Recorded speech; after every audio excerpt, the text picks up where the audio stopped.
Okay. Is everybody in, Bob? Yes. All right. Welcome, everyone. My name is L.Sashin, and this is the virtual breakfast session number 4. Think, plan, and refocus. If you've been in any of our previous virtual breakfast sessions, you will know that we've covered the Restaurant Rescue Fund, the finances, the remodeling, rebuilding of the interior of your existing location. We've had a roundtable of chefs and restaurant owners talking about their situations and what they've done to survive during this time. And today, we're going to be moving on to retooling, refocusing your restaurant's offerings so that they will meet the current expectations, the current trends, and the current atmosphere with, every restaurant is facing something they didn't have before the pandemic. They have eating indoors, and in most places now that I know, it's up to full capacity. They have eating outdoors, which sometimes mirrors the capacity of a small restaurant. And they have a burgeoning amount of takeout orders coming in because there are some people who still will not go into a restaurant. So what do? You have 2.5 to 3 times the volume you had before, and everything has grown except your kitchen. Your kitchen is still offering things, and you have to match your offerings to your current conditions so that you don't kill your kitchen. Now, one of the things that we're dealing with now is takeout. Do you change your menu to match your takeout?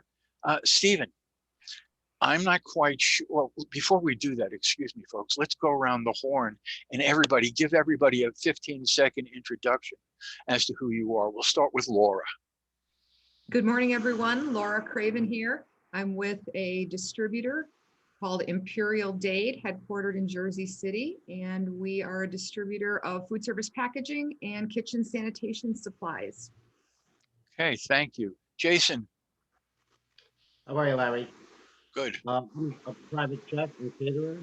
I basically bring the indoor restaurant experience to people's homes.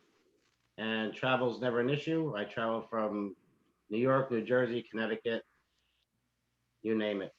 So It's all about the experience. All right. Thank you. Stephen. Hey guys, my name is Stephen Yen. I'm the executive chef at Tao Downtown in New York City. Thank you. James. Hi, it's good to be here. Corwell, Certified Master Chef. I'm an importer and food developer here in the U.S. Okay, thank you. Frank. Good morning, everybody. I'm Frank Maher, co-founder of New Liberty Distillery. We're a craft spirits distillery based in Philadelphia, in 8 states, primarily in the mid-Atlantic, up and down the I-95 corridor. Okay. Alan. My name is Alan George. I'm Vice President of Franchise Marketing Systems. At Franchise Marketing Systems, we help companies become franchises. We've franchised over 700 companies, and those 700 companies have sold over 6,000 franchises. Okay, Fred. Unmute, Fred. Unmute. Fred is in a mobile office right this second. Good morning, I'm Fred Clashman. I'm the publisher of Total Food Service. Thank you very much, everybody, for joining us today. Looking forward to a great session. Okay, and Bob? Yeah, I'm Bob Heiss, Larry's partner is in this endeavor and clearly in charge of tech. So I hope that goes well. Okay, and now everybody in the audience, you have a say of what goes on here. All you have to do is chat with Bob, and Bob will speak up. He will be your mouthpiece, your voice. And many of our past virtual breakfast sessions have been rerouted and redriven by our audience for what they really need, what they really want. So we're going to backtrack and go back to what I was about to ask Stephen. Stephen, I know you went through some twists and turns because of the offerings that you have. I'm not quite sure if you have indoor and outdoor, but can you tell us what you had a lot of sourcing problems, I guess, what you had mentioned in the past. Can you tell us how you changed and tweaked your menus to make sure they fit your quality and your current sources? Sure. So I think the biggest thing was pre-pandemic, my location, we didn't really do that much delivery and takeout. It was more of a celebratory location. People came for birthdays, anniversaries, that kind of thing. Now, during the pandemic, and even now post pandemic, we are doing an insane amount of delivery. So it's showing that people are still really interested in getting delicious food, but getting delicious food delivered, or staying at home, being more comfortable at home. We do have indoor and outdoor dining, but we found that more of our guests want to sit inside because they came for the decor.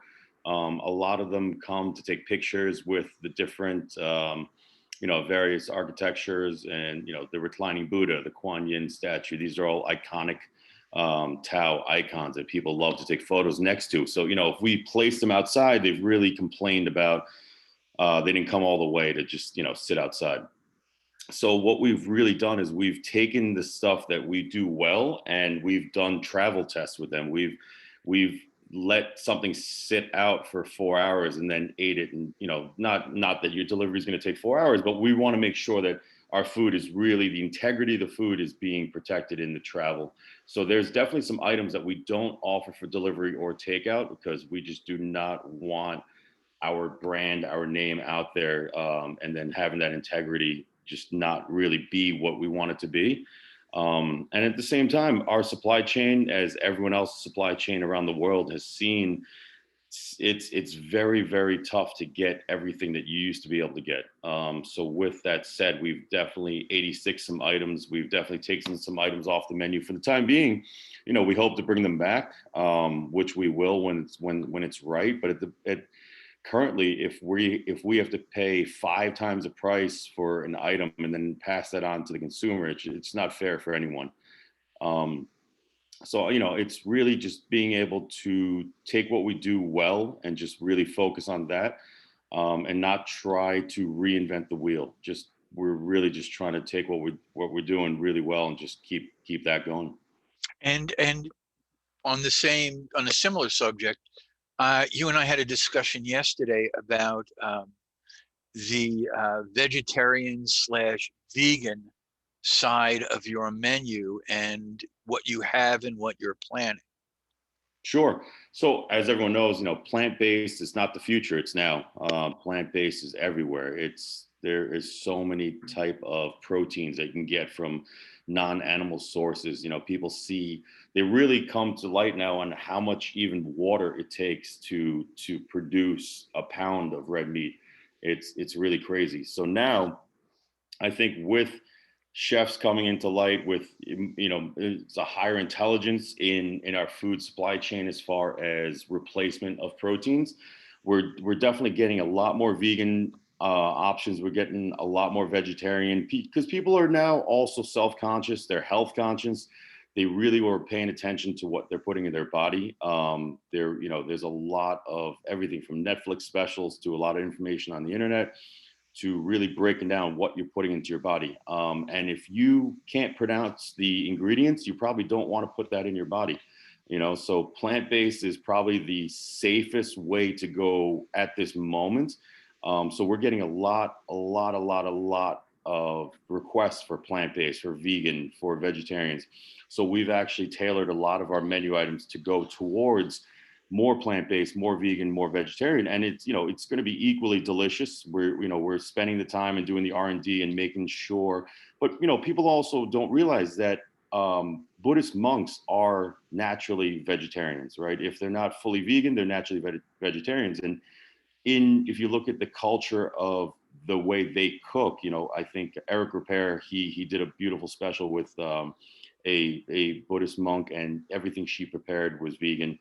And even something as simple as tofu that you can take and you can make it very boring, or you can, in my opinion, the monks do it. They treat it as you wouldn't even think twice that you're eating, that you're not having an animal protein with your meal. So it's not like this is new. I think it's just more education that's coming to mind now, because in America, you grew up thinking, milk does a body good, meat and potatoes. If you want to gain muscle, you need to eat animal proteins. That's not the case. You can get your proteins from lentils. You can get your proteins from there's so many other sources.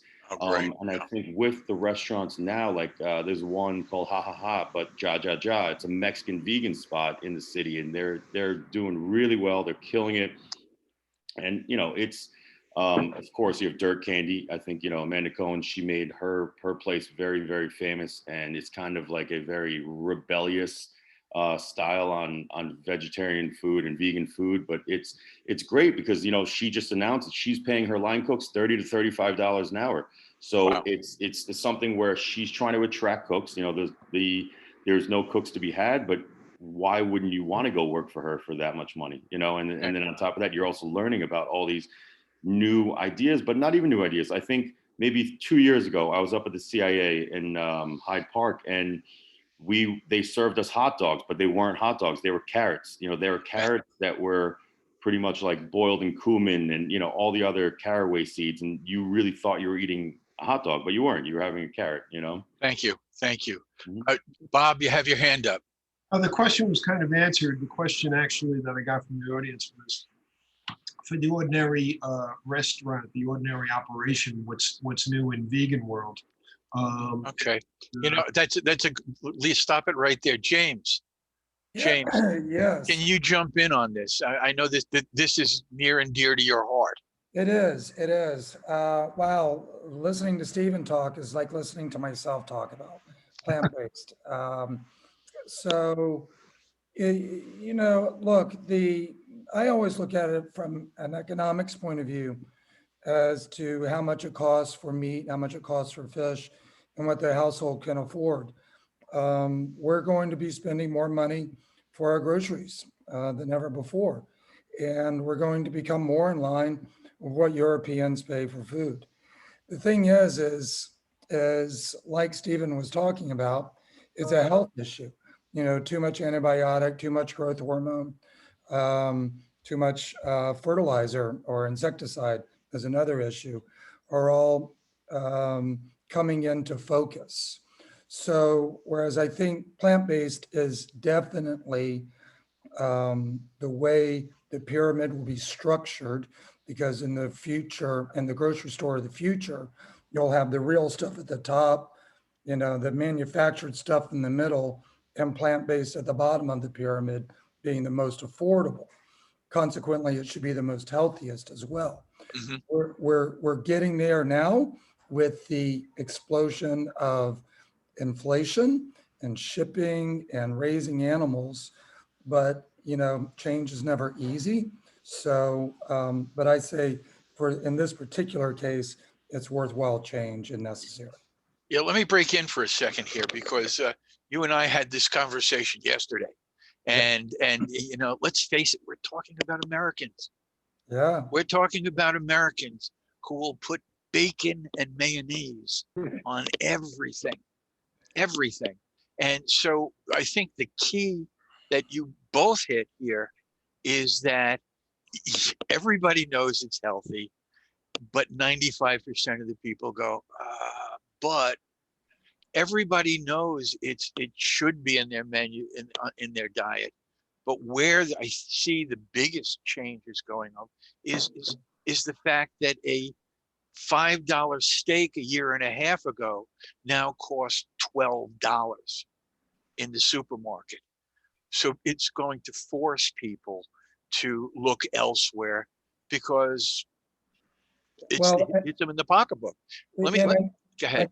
I know we want to stay small operator, but here's the thing: as China becomes more and more prevalent, I mean, their economy, their population is 4 times the size of the U.S. China buys the majority of pork in the United States, and So that pork, the pork we pay for now, that price is going to continue to rise and get more and more expensive. Yeah, that was evident when the virus, when they had that swine virus in China, and It took out a whole generation of pork that'll take 8 years for it to come back. yeah, and then when the trade war started, at the supermarket, pork prices, you were able to buy things at a third of the price. Now things are back where they were before the pandemic. Jason, what are you seeing when you're doing events in exterior locations? What is the ordering like? Are you seeing more vegan options? How has your menu changed? Well, the menu really hasn't it changed in the fact that I've just been adapting, and people aren't going to look for the vegan options unless you advertise that you do it. So I took the time during the pandemic to start really learning vegan cooking and doing it at my house when I had the time. So I got used to it, and I worked with some vegan chefs. So before we started doing it, I really wanted to start understanding it because it's become more of a culture now. So I believe that everyone has to adapt to it. It's a big target market, and it needs to be explored. So yeah, I've been gradually introducing vegan options when I do my private events and private parties. So I'm going to see the results of that this summer. Okay, I'm going to turn to something else that's vegan. Frank. Yes, Spirits, absolutely. vegetable based all the time. You know, there's been a resurgence. I guess it all started when Mad Men went on TV back when, you know, when cocktails started getting popular again, and it has grown in the craft market like yours. And now with the current laws, at least in New York, and I can't speak for every state, you know, check with your own state, but now on to-go orders, you can send cocktails. Now, one would think, yeah, you mix it, you pour it in a cup, put the cap on. Aren't there certain cocktails and drinks that travel better than others? Absolutely, Larry. And you know, we do work with what we call on-premise accounts, which are bars and restaurants quite a bit. And through the pandemic, we've worked with our retailer partners in these markets. You're absolutely right. There are things that don't travel as well. I'll give a perfect example. You know, frozen margarita, right, isn't going to travel very well. You know, you want to find products, spirits and cocktails that are, I guess, not easy to replicate at home. So like a Jack and Coke may not be what you lead with, but you don't want to have something that's not going to taste good in half an hour, or as Steve said, you know, in 4 hours, right? You want something that's going to hold up. You know, we generally recommend something that's a little bit more complicated to make, but not something that's going to be very, you know, over the top complicated for a bartender to make. Something that's infused, like with a tea or a simple syrup, you know, that's you know, whatever, got honey or thyme or something that makes it a little bit more nuanced, a little bit more special, makes the consumer feel better about, oh, I can't make this at home, and it is going to travel well. Something with fruit, as long as it's not overly hot. Pretty much any fruit that's going to go into a, you know, batch cocktail at a restaurant is probably going to be pasteurized, so will be shelf stable for a period of time that will carry well. So those are things that we would recommend for consumers. And also, you know, we'd say stick with the favorites, you know, in each kind of spirit category, whether it's Negroni or a whiskey sour or, you know, something. Stick with things that people know, but make it good, and maybe focus on the pack size, you know, for to go. Don't do it in a simple cup. Maybe, you know, work with your local spirits partner like us, and you know, get some 375 or 750 size bottles, and you know, work with them on labels too, so that it looks a little bit more professional. higher quality, and deliver the experience that people can't do at their, at home. Thank you. Bob, you have your hand raised. Yeah, I'm going to let Joyce Appleman ask this question because she's sending me things that are best asked by Joyce. So Okay. unmute yourself, Joyce. Go ahead. Good morning, everyone. Nice to see you. We're talking about plant-based, and one of the things I've noticed that's popping up is rooftop farms and vertical farming and in-house green, whether it's little herb gardens. How is that is that an area that you think is going to grow because it's very locally produced? Is that something that is the next investment so that we can say, it's from Arrow Farms or somewhere locally, or that your herbs and plants are grown, right there at your bar and you pick them for your spirits. So Okay. I guess who can speak to that? Thank you. Okay, James. So I love the idea. I think that clean water that can be recycled and reused and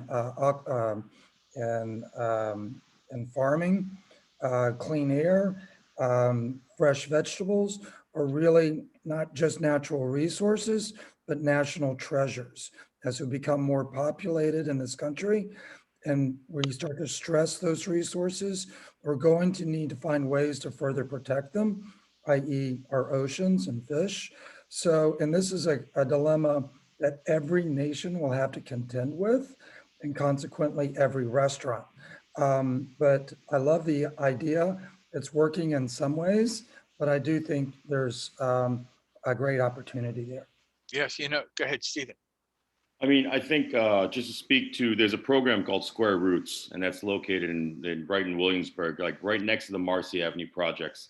It is for, let's say you and I are farmers, we write a grant, and actually Elon Musk's brother, Kimball, he finances this. So each shipping container takes about $100,000 to build out. You write the proposal, he'll give you the shipping container, and then you can grow anything you want to grow and then market it directly to us, the chefs. There are, Arrow Farms, another one. So in my opinion, they have a little bit of a one-up over like places like Brooklyn Grange, because Brooklyn Grange is an open air. You're exposed to the sun. It's more of a flat, traditional farming, whereas these vertical farms are inside of these shipping containers that you can stack on top of each other. And they're using the ultraviolet light of just purple. That is the most optimal light that you need to grow for photosynthesis. So there's zero pesticides used because it's a closed environment. You can pick the arugula and eat it right then and there. You don't even need to wash it because it's hydroponics. If you want a perfect closed system, aquaponics, if you're using the same fish that is fertilizing the water that then goes into the plants, like they're doing at the Food and Finance High School, aquaponics is one step even further, but then you do run into more variables of bacteria in the water and the tilapia and et cetera, et cetera. And tilapia has a bad rap now because of what happened in the Bronx. But I think vertical farming in across the world is the best way to go. The electricity is not that, you don't need that much. The amount of electricity we're using on cryptocurrencies and data mining is insane. But to do some vertical farming, your actual economic footprint is a lot smaller than just traditional horizontal farming. You don't need any pesticides or anything. How does this shrink down to the small operator? Each restaurant, give them a shipping container for their backyard.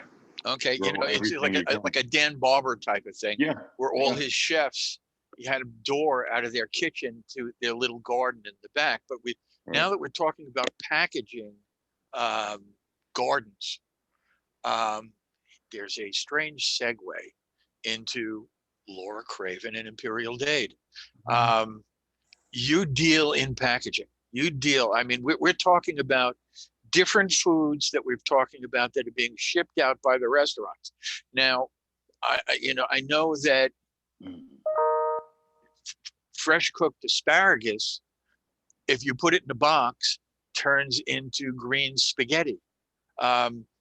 Do you make the package, the array of packages that someone like Stephen or James or Jason can make and send out different types of packaging for different types of items? Absolutely. So that's one of the benefits of being a distributor, is that we will stock products from a variety of manufacturers. So we have packaging for takeout from a restaurant, we have packaging for caterers, we have packaging for farms. And with, Stephen had mentioned the supply chain being broken, and it's broken for pretty much every product that we consume, whether it's food, semiconductors, parts for air conditioners, and certainly any type of packaging that's made from plastic.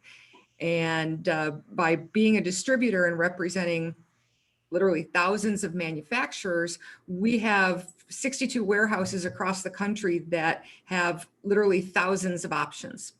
So as a restaurateur, or as a caterer, or as a farmer, you need to work with your supplier to pick the right package for the job. Is it a crispy dish where you need venting? Is it a dish where you want to separate hot and cold? Is it something that the consumer may want to microwave or pop in the oven to reheat? Does it have a high fat content? Does it have a high acid content? All of those questions need to be addressed to find just the right packaging. If you wanted to just pick, a traditional package and use it for everything on your menu, you're probably going to end up with some unhappy customers, because the texture, the temperature, and the leak resistance may not measure up to what you're expecting. Okay, Jason.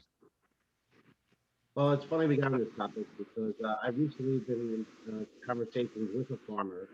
I do have a piece of property, which is a warehouse space with a flat roof, in which exactly what we're talking about, we were discussing in putting up a greenhouse on top, putting like a mini grow inside the warehouse, and doing the packaging and distributing from the warehouse itself. And one of the questions was who would be my market? Who would be interested in receiving packaged products like this? So it's in the development stage, and I'm looking for, obviously, to put the players in place of who I'm going to need as part of my resources, and putting a business plan together and see if this is something that would work and help restaurants, doing their microgreens. Okay, Alan, are you here? Yes, I am. Okay, Alan didn't get a chance to really speak much about this. There's been here is a caterer now that's talking about sending out vegetable products to people, herbs, vegetables, whatever.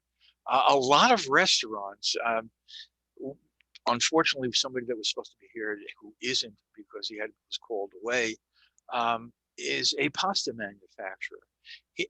Years back, he used to have these pop-up pasta restaurants that you pick a pasta, pick a sauce, and it was grab and go. Bing, bing, bing, in the door, out the door. He's gone into pasta manufacturing, joined a family business, and now is opening these restaurants again. And many, many restaurants have changed. If you see them now, before they were serving indoors, outdoors, and they've turned into these takeout machines. And Alan, in his franchising, is someone that, some of you people maybe should be speaking to. Can you tell them what you can do for a restaurant, or someone who has an idea, concept that has blossomed during this time? Oh, sure. Sure. So a lot of companies, they want to use other people's time, energy, experience, and geography. So we had a restaurant that somehow, some way, ended up opening 3 restaurants in 1 week, and they were all franchises. So the speed of delivery, it becomes so much easier when you're using other people. And matter of fact, Larry, we're talking to someone that is a pasta manufacturer that wants to franchise and go all over the country. We're also talking to a company that does mushrooms in containers. And again, franchise is all about geography. So you can't open in New York and run in California and go back and forth. The franchising allows you to do that. Okay. All right. James, speak to what Jason was talking about with, finding markets, rolling out to who, where, and putting this package together so that it might work. And I'm sure Laura would be involved in this also with her packaging and ideas. Right. Let me connect the dots for having local organic produce. One is most of our produce is grown out in California, shipped out to the East Coast, what have you. And it's by the time it gets picked, goes into a warehouse, put on a truck, shipped to another warehouse, distributed to a grocery store, put on a shelf. We buy it, put it in our refrigerator, and get to it next week. There's this whole loss of nutrient value. So having locally raised grown produce eliminates that whole distribution chain. From a packaging point of view, I can't wait. There's a big to-do about plastic and losing the plastic. And there's a lot of great ideas and technology out there that, the future is now. It's just not widely distributed, where they can take, in the case of tomatoes or corn stalks or tomato stalks, they can process that into a cellulose that works as a plastic that is biodegradable. And I look forward to those days. You know what, James, I'm going to jump in. The word biodegradable is really just tricky. There's no regulation for the word biodegradable as far as a product claim. This coffee mug is technically biodegradable in 1,000,000 years. And also our waste disposal pathways, that's, I think, where we really need to focus, because what you're talking about, those products are most likely ideal for composting, but we don't have commercial composting facilities in the majority of the US. So those types of alternative packages, if they end up in the landfill, by design, they will become fossils. Landfills are not composting facilities, they're fossilizers. And that's to make sure we don't pollute the water tables under the landfill. So although those new technologies with plant-based materials to create packaging is awesome, we need to push for composting facilities so we have somewhere to put it. We need more regulation. Or yeah, it's the same in aquaculture as well. It's because it's unregulated, it doesn't work very well, for sure. And people greenwash. Manufacturers will put the word biodegradable on their goods that they're selling to businesses and consumers, and it doesn't really mean anything. And they'll charge a premium for it, and people will think they're doing the right thing by buying that without really understanding that word doesn't really have any teeth. So just wanted to throw that in, just because I think, again, if we focus on disposal pathways, we'll make a lot more headway into reducing pollution and litter. It's like we're putting the cart before the horse. Right. There's a lot in my European dealings and Asian connections. They're further ahead than we are when it comes to getting plastics out of our packaging, but we're not there yet, for sure. Thanks. Yeah, one of the problems I see with plastics is, even though there's recyclable, many of them aren't. Just right. That's why you have to take the top off of your water bottle before you throw it in the machine, because the bottle is, the top isn't. And I think Coke and Pepsi are starting to spearhead something where the whole the whole packages. Laura, are you seeing any? Well, let me break in here, Larry. Go ahead. Luis Appledam had a question. I've been trying to get in here based, before we change the subject, based on plant-based plastics. So before we leave that, Joyce, unmute yourself and see if there's anything you wanted to add to what they said. Hi. So one of the things I've been reading about is new plant-based plastic that some companies are using. So I guess my question is that viable? Is that just like what you were saying, disposal pathways and, you know, not filling the landfills? Is that something that is good for us and good for the earth? Or is it a bunch of baloney? Is it plant-based plastic? Plant-based plastic. Okay. I just received a press release from a company that says they're going to plant-based plastic. So the plant-based plastics have actually been around for quite some time. The original products that came to market about 15 years ago were made with cornstarch. So it's called polylactic acid. And it is a bio-based material that performs like plastic to some extent. It is compostable. So once again, if we're not composting, then where do we, if we put that package in the trash, it's still gonna remain. There's some different schools of thought. Some people think that it's not a good idea to divert agricultural products that can be used as food into packaging because it upsets the apple cart for the food supply. Other people don't like those products because they are typically raised in a GMO type of process. So for example, a very large grocery chain that I'm sure we're all familiar with does not use PLA plastic type items in their, let's say their produce packaging or their deli packaging because they're a non-GMO retailer.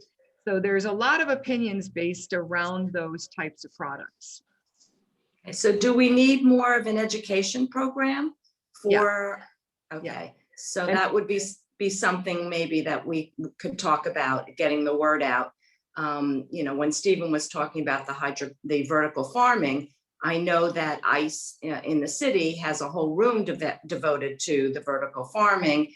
And I'm sure most of the other colleges. We have 2 students with us who are from Syracuse. Did you have any vertical farming up there, Gabby or Eva? I haven't seen vertical farming so much, and I don't know of any restaurants in our downtown area that use it. I do know restaurants because we're surrounded by farms in our area, do a lot of local produce coming in. And I know the university itself has a garden on its property that I just was helping weed the other day that they use for both the university, but also they donate a lot of fruits and vegetables to the food pantry in the area as well. All right. Thank you. Okay then. Thank you. Thanks for the comments. Jason. Are you there, Jason? Yeah. Okay, Jason. So what have you just heard here that can help you with putting your packages together? Well, I think that I would definitely want to get the contact information of everybody here and see what see what everyone has to contribute. It all makes sense to me, and I'm not afraid to be the one that comes out with the new big thing rather than wait to jump on the bandwagon. So yeah, I'd like to research all the different types of packaging and everything that's cutting edge. It's going to be coming out, and I would love to talk to everyone about it. Yes. Now, here we were just talking to Frank before. Thank you, Jason. We're talking to Frank before about sending drinks. Are there special containers that are meant for just the drinks to go? Not the container we were using for coffee to go or sodas to go, drinks to go. Are things made up that keep it cool, that are insulated? How does that work? I would wait. I can give you our perspective. We generally would recommend glass just because it's going to preserve the integrity of the cocktail and what you're doing. I would defer to Laura because she'd probably have a lot better information around what kinds of things might keep things more refrigerated. But Right. our advice, Larry, generally for to-go cocktails is focus on things that can be shelf stable and at an ambient temperature. If you're including ice or what have you, factor that into the experience because it's going to melt.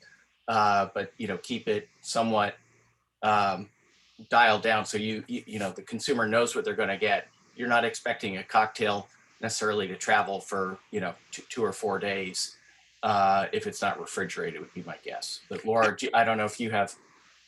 Before we move over to Laura, Yeah. are there, you mentioned putting them in a certain kind of decanter bottle and labeling them. Can they be pre-made so that you're keeping them on a shelf or in a refrigerator so that if 3 different people order 3 of them, it doesn't hold up the rest of the order with you mixing cocktails, and it's just there? Absolutely, Larry.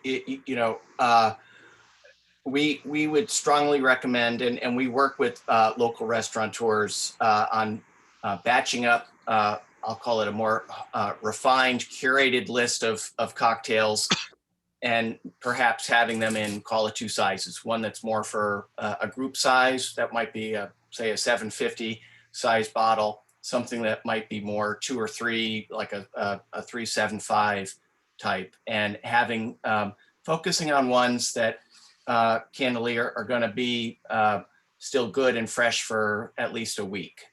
Pretty much anything is going to be fresh enough for a week. And my guess is a restaurant is going to be doing a lot of this, say, earlier in the week, so that it's good to go, as you move towards the weekend. Things with citrus will tend to degrade more quickly, but not an issue. And we would highly recommend, having it done in advance. Okay, thank you. Jason, I see you waving at me. Actually, just to touch up on what you're talking about there, I've worked with a sushi lounge in Totowa for over 10 years. And one of the things that they've adapted with as far as to-go containers for alcohol, which I happen to have one, is this, can you see right there, this one No, cup? it's in the dark. Still, if we'd have to be outside to see that. Well, Okay, now I see it. Bring it closer. Okay, what is that? there you go. So this is 1 cup of sake. It comes in a container. It's got a plastic lid. It's got a sealed lid on top. Mm-hmm. And then a plastic lid over. And this is one of the ways that they adapted as far as to-go alcohol. And they also used the pouches. So they did mixed cocktails in the pouches. I don't know how that, how that is as far as traveling wise, but that seems to be what was a success for them. Go ahead, Frank. Yeah, I would add one more thing to what Jason said. So you're absolutely right. A lot of distilleries and wineries are actually coming out with canned cocktails. I mean, it's all the rage in the past year. I would also suggest working with I'll say the best ones that tie into what your restaurant theme is and what you're offering, and partner with a local craft distillery or winery and offer a canned cocktail that's, designed to be to go. You could have it as a single or a 4-pack or something. And, you're helping a local, the spirits company is helping you guys have something that's already contained, that's made to be a to-go in an attractive packaging and designed to, be able to be carried. So that is one thing I would add as well. Okay, Stephen. So my only worry on large batching of cocktails is because I've worked with a lot of really good mixologists in New York City, and every single time they're batching out huge, what they're doing is actually they're replacing the fresh lime juice and the fresh lemon juice with citric acid. So it's a preservative, and you're going to taste the same exact cocktail, but it's not fresh lime juice, it's not fresh lemon juice. So that's on it's on you as a consumer on what you want to put in your body. But it's something where I think, as if I was the person making it, I would feel morally compelled to be a little more transparent on, how I batched it versus, saying, oh, this is a perfect margarita. And I would, be wary of putting things of like fresh lemon juice when there isn't in there, Can but you define huge amounts? what's that? I mean, like Define 5 huge. gallons at a time. Okay, all right. But would a small operator do 5 gallons of Manhattans? Or are we talking about, would he fill 10 decanters of it? We're talking, five. They would love to be able to sell 5 gallons of Manhattans. So how does this, pare down to Mr. Average Guy?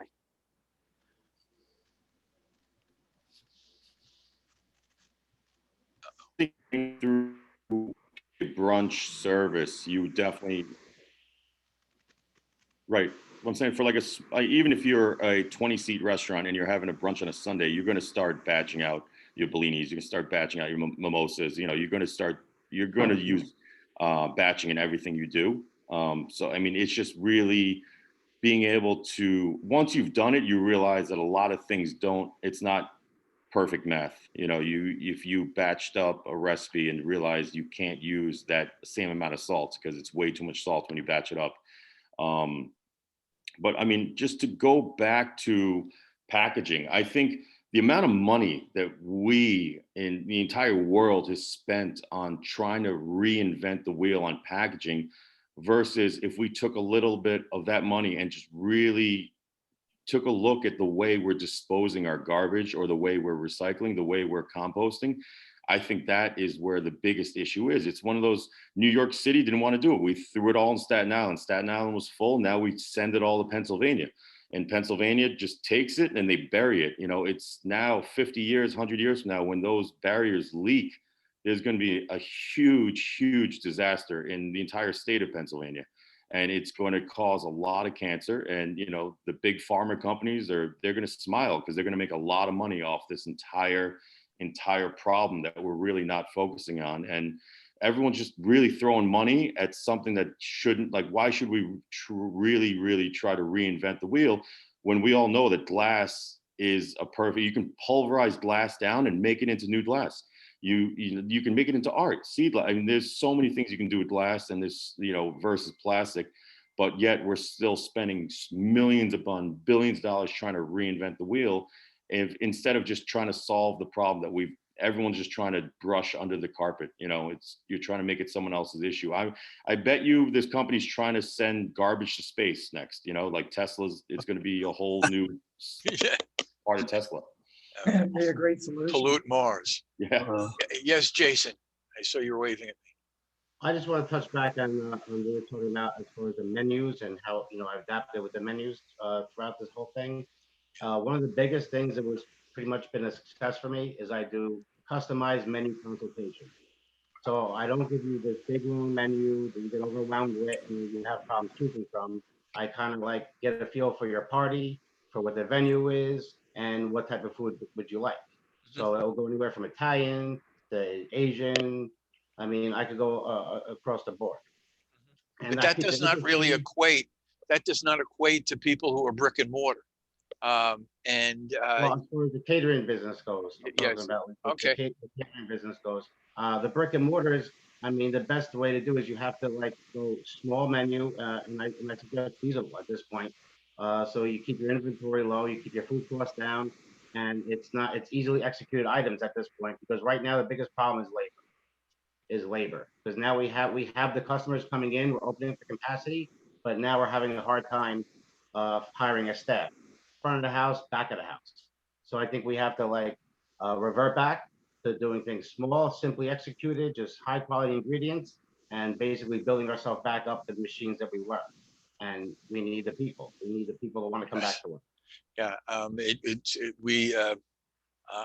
wish we could all send out tapes of our last presentation, our last event, because that was, as Stephen is shaking his head up and down, that was a huge part of what we discussed the last time. We're going to put together another chefs conference where we can talk about where we were and where we are. But labor is a huge, one of the reasons why kitchens have slammed is that there's nobody there to do things.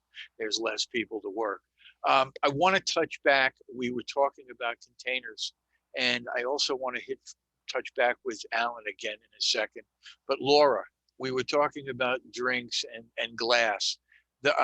The problem I see with glass, and it's the only problem because I agree, it's the only thing that doesn't ever change the taste of anything that you're serving, and it is weight, the weight of glass, and the shipping of containers. A case of glass bottles is so much heavier than a case of plastic or cans, cans. Is there a glass container that is both strong and lighter weight? Not that I know of. One thing that I've seen done successfully for takeout cocktails in Florida is that restaurants will reuse their liquor bottles, and they'll put them through their commercial dish machine, which will completely sanitize and sterilize them. And then they're able to reuse them. I've seen them print labels for their cocktails with QR codes, and the QR codes link to a YouTube video with the mixologist or the restaurant owner, maybe giving some tips on the best way to serve the cocktail at home. Make sure you shake it for 15 seconds. Here's some garnish ideas, and it makes it a more interactive experience. Because let's face it, that's why we like to go and sit at a bar, is to interact and see the cocktails being made. So when you pick up, a 750 of margaritas to take home, okay, great, you pour it in a cup with ice. But if you can scan that QR code and get some tips on the best way to serve that margarita and have some entertainment to go along with it, it's a lot of fun. And that way, that restaurant owner, instead of throwing away all those empty tequila bottles throughout the week, they're cleaning them and reusing them for the outgoing to-go cocktails. Okay, great idea. Alan, I want to touch on something. If somebody has a concept, and I speak to a lot of people who have developed new concepts, new ideas, if they want to develop something that they're thinking of franchising, what are the first 5 steps they should take? So, matter of fact, I just did this and I'm waiting to open a new concept. So I have a Indian restaurant that is a function hall that had a great restaurant that wanted to move fast casual. So the first thing we have to do is develop a new menu. The next thing we have to do is work on a prototype with a designer and an architect. The next thing we have to do is get a location open or find someone willing to build the location.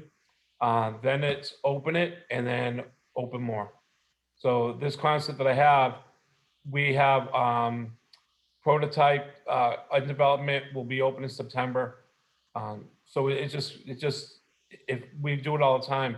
One of our partners has created a franchise for a catering company, and they just opened their first prototype, but they sold 59 franchises before the first prototype was even open. Wow. A catering company with great following, great celebrity status, open up their first one recently, but have a slate of 59 to open up the next 5. Yes. Okay. Thank you, Alan. Thank you, panel. One of the things that really good about a 1-hour presentation is that it only lasts an hour. The bad thing is it only lasts an hour. And before we go, I'd like to go around the horn and if 15, 20 seconds on a takeaway for the people in the audience. Laura, would you start? Sure. I think talked a lot about today about changing trends and changing desires from the consumer, plant-based food. And I think we also hit on the fact that as a country, we do not have a good system for recycling and composting. And I think we should push that to the forefront of the agenda for the industry, because that'll solve a lot of problems 20, 30 years down the road. Thank you. James. Thanks, Larry, panel. I guess I'll wrap it up with it's expensive to eat cheap because it affects your health. So, you know, the better food you put in your body, the healthier you'll be on the front end. Thank you. Stephen. I think one problem we can solve with the shortage of labor and going towards plant-based is let's combine Korean barbecue with a plant-based menu, and then we won't need as many employees because each guest will have to cook their own food. You know, we'll just we'll give you a plate of veggies and a grill. Have fun. Okay, I never thought of that. Jason. Well, I'm definitely interested in learning more about this plant-based packaging. So anyone on the panel, if you just want to send me an email with your contact information, I'd love to connect with all of you. And Chef Stephen, I was actually at TAL last Monday, and you're right, it's all about the experience. Food was amazing. The new Monday night party was something else. And Chef, it was an amazing job. Thank you. Okay, Frank. My one takeaway would be collaborate with your various suppliers. Don't be shy. Collaborate on everything from developing that menu. In my case, it's the cocktail program.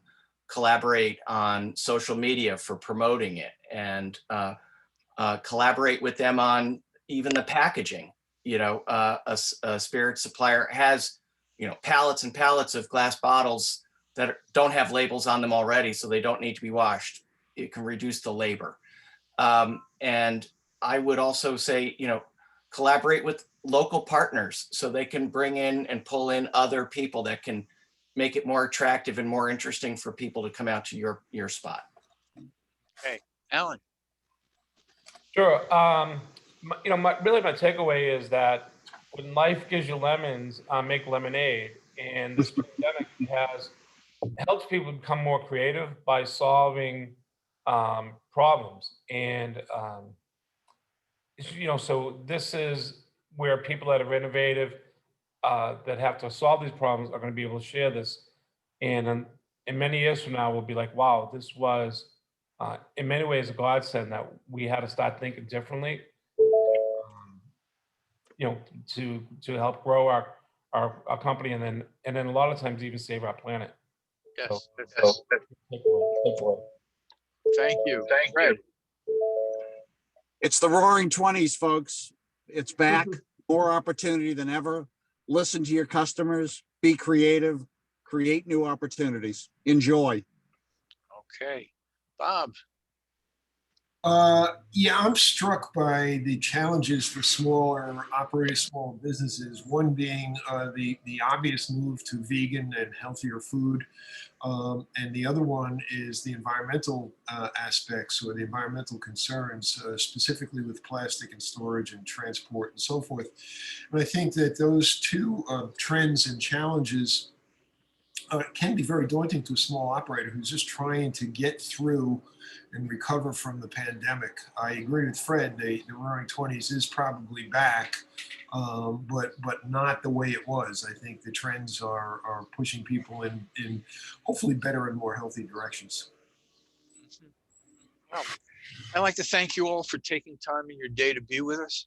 I learn every time I go to one of these. We're going to have another one in approximately 2 weeks. Look for the invitations. Panel, thank you again for your knowledge. Thank you for sharing. Thank you for filling my hour with knowledge and joy. And I just want to leave you with 2 things. Stay positive and test negative. Bye now, folks. Thank you, everybody.